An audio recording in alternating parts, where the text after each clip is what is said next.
started fighting and Mum had to intervene. Yes. Yes, when he punched me in the face, trying to get me angry.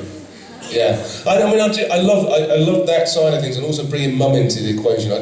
We love the idea that, you know, we've got these two, like, over 6 foot guys, and they're very chastened by their mum from time to time. They're very much the small boys to their mother. And you know, those sort of scenes are really fun. The scene, like doing the therapy scene with Linda last year, was a lot of fun.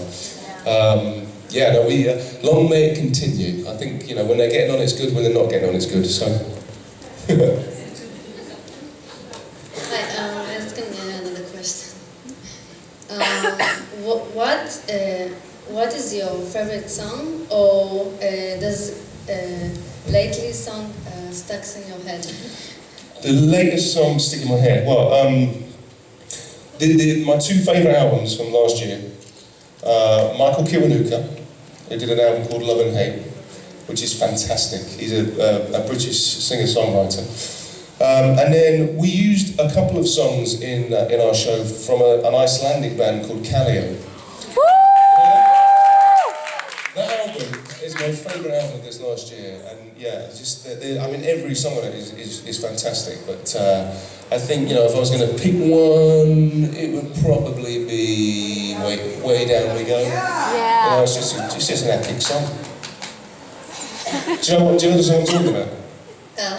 Actually no, but I'll check it out. Check it out.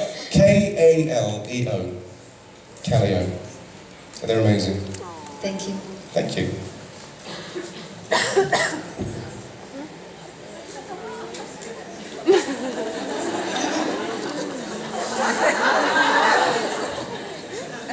Everyone's so polite. No, you. No, you. No. I feel like a cue jump. You played Sunred in Merlin, which goes back a few years. Gosh, yeah. I thought you were great, and I loved it. So I wondered, was there any storyline you would like Sunred? I mean, Sunred just kind of kept trying and kept not quite succeeding. Is there anything you would have particularly liked him to have succeeded at? Not dying. It was a bit brutal what you got. It was a bit brutal, wasn't it? I had a lot of fun doing that show. Again, it involves horses. I mean, we did. I had this fantastic horse on that show, whose name in real life was Mr. P. It was just like, I mean, I'm not a great horse rider, but that horse made me feel like I was. And so, like, we did a few days where we were like out in the woods and stuff, and like just going around Welsh mountainsides. And I was like, I could do this for a lot longer, but then they killed me. So, sorry about that. Does that answer your question? Yeah, that does. Thank you. Lovely, thank you. Hi. So we were talking about Doctor Who later, and I don't know if you know, but Neil Gaiman actually praised you as a very Doctor-esque Lucifer, and says you were brilliant and very like Doctor Who. So for a while, if you search Tom Ellis on Google, Tom Ellis Doctor Who came out, and there was a rumor that you were absolutely going to be the next Doctor. Yeah. So that was. I love reading stuff about myself. It's true. And so my question was, do you ever Google yourself? And when you do, what's the most strange thing that you find out? I mean, yes, I have Googled myself. You know, there are various things that come up when I Google myself. I'd like them not to be quite so damning sometimes, but yeah, no, I mean, there's nothing that surprises me. I mean, when I Wikipedia myself, I find out that I was born a year later than I was in a town that I wasn't born in, and I've got a different middle name. But apart from that, yeah. Thank you. Hi again. Hello again. So it's not a proper question, but would you like to spin the wheel again? I think it's a yes. Okay. Hold on, let's have a look what the options are first. No cheating. Okay, look. Oh, hey.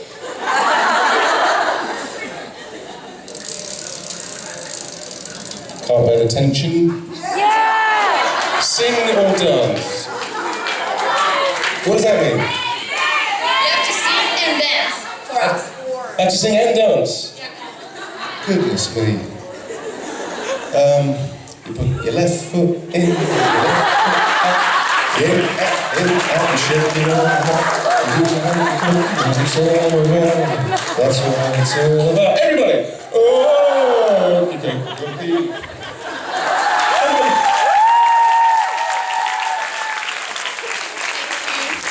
Thanks. I feel like I'm a Butlins. Only the British people get that. What am I doing? Hi. Hi. It's nice to meet you. It's lovely to meet you. Please don't make me sing all that. I was wondering, as an actor, when you watch other TV shows or films, can you shut out your profession and enjoy the TV or film and watch it as a fan, or are you thinking from an actor's perspective, or how you would portray that role? That is a really good question. Not that I'm surprised. You look like you're doing a really good question. Do you know, I know when I'm really enjoying something when I stop thinking from a technical point of view. So sometimes I do watch stuff and it's very difficult to kind of like distance myself and think, oh, how did they shoot that, or how did they do this? But when I become completely immersed and don't think like that, afterwards I go, oh God, I really enjoyed that. So yeah, if something's really, really good and sort of takes over you, then I don't. But there are times when I'm watching stuff going, how on earth did they do that? Or, gosh, that was terrible. Thank you. Thank you.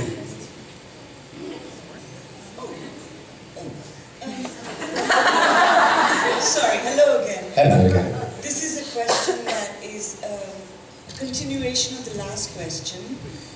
What do friends and family that are close to you and that know you give you as a response when they see you on screen?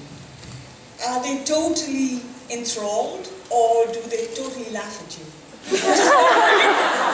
They're totally ashamed.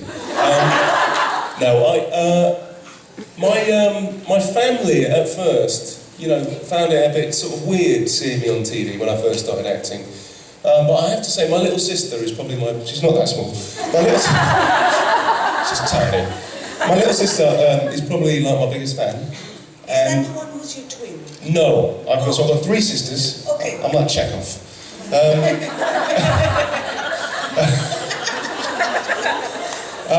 My little sister, Naomi, who's a nurse, I know. God. They all do really good, proper jobs, and I just dick around. She said to me, actually, which is the biggest compliment I've had since been doing Lucifer, she said, I love Lucifer, and for the first time I watched it and didn't think I was watching my brother. Wow! Yay! That was cool.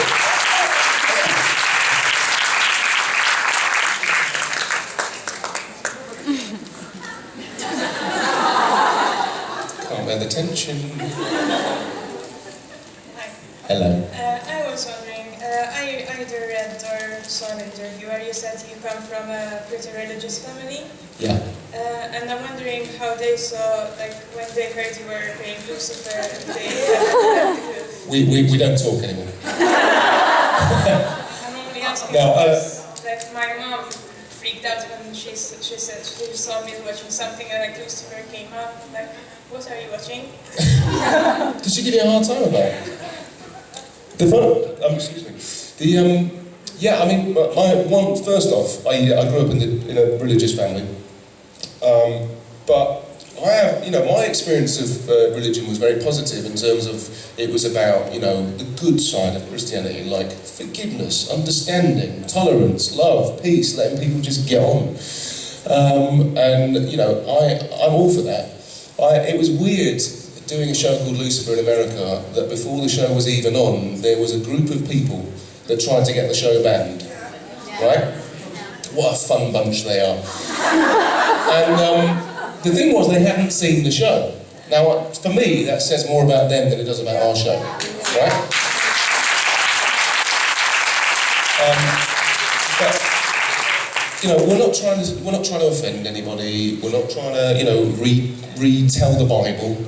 We never used the Bible as a reference point in this. It was, it was loosely based on Neil Gaiman's comic, and that was our starting place. But I don't think personally there is anything wrong with using the devil to tell a story about redemption and how everyone is deserving of redemption if they really want it. So tell that to your mum.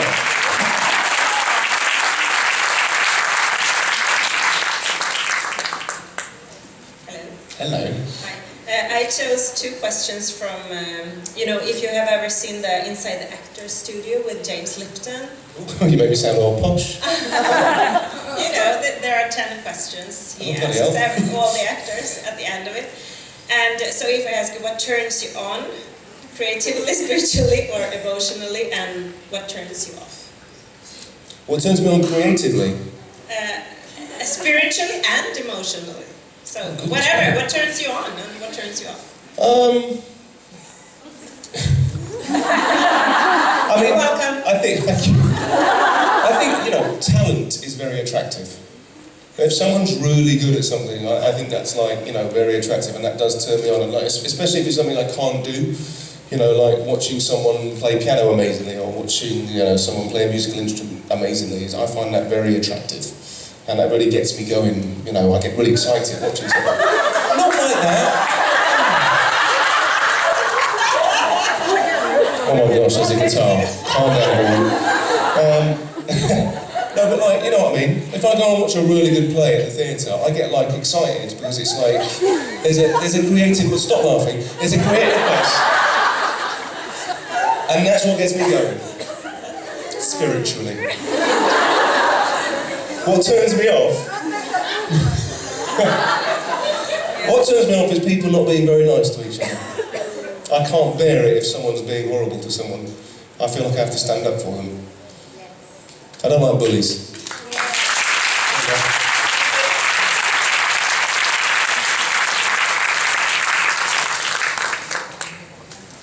Hi again.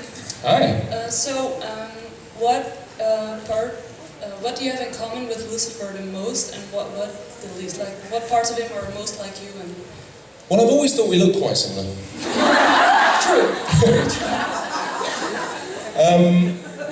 I think one of the things that I sort of tapped into when I was first doing this job was that Lucifer's got a bit of a naughty sense of humour, and so have I. I just I quite like witticisms, and I quite like puns and things like that. So this was an opportunity to sort of crowbar that into a character,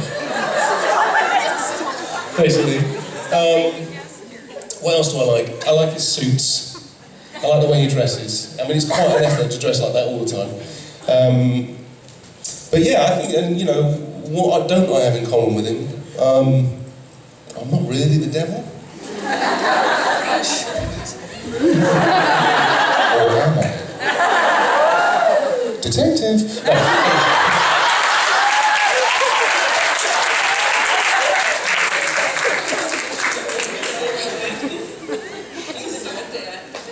Oh, you wouldn't? No, you. No, you. No, you.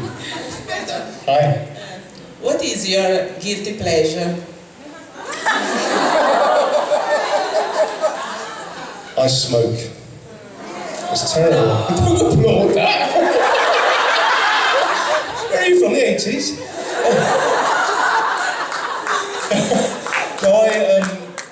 That's a guilty pleasure of mine, and I do have to stop. My daughters are giving me a hard time about it at the moment, but guilty pleasure in terms of TV watching, I'm a bit of a sucker for things like The X Factor. I know it's terrible. It's so bad, but I get really drawn into it, especially when I go to judges' houses. Does that answer your question? I'm a bit embarrassed to admit that. It just ekes it out of me. Oh, don't be shy.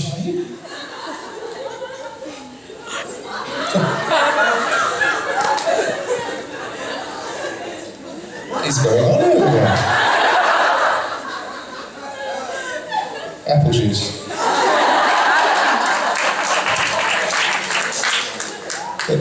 Hi! Quick, rescue us! Hello. Hi. So, the one-liners are the best part of the show, I think. They're hilarious, and I was wondering, is that your own humor that you add in, or is that the writer? It's a bit of both, actually. It's a bit of both. I've been very lucky on this show that they let me kind of improvise a little bit. And so there are, you know, a few occasions where I will throw stuff in. And, you know, it's quite nice to see it sort of stick and stay in the show sometimes. But because all our writers are American, there are a lot of like little British phrases and things that they don't know or understand. So, for example, like we're on network TV in America, and we can't swear, and we can't do. Well, we can show dead bodies and people dying gruesomely, but that's American for you. But we can't swear, and we can't use the Lord's name in vain. But because they don't know what the word wank means, we can say it. For example.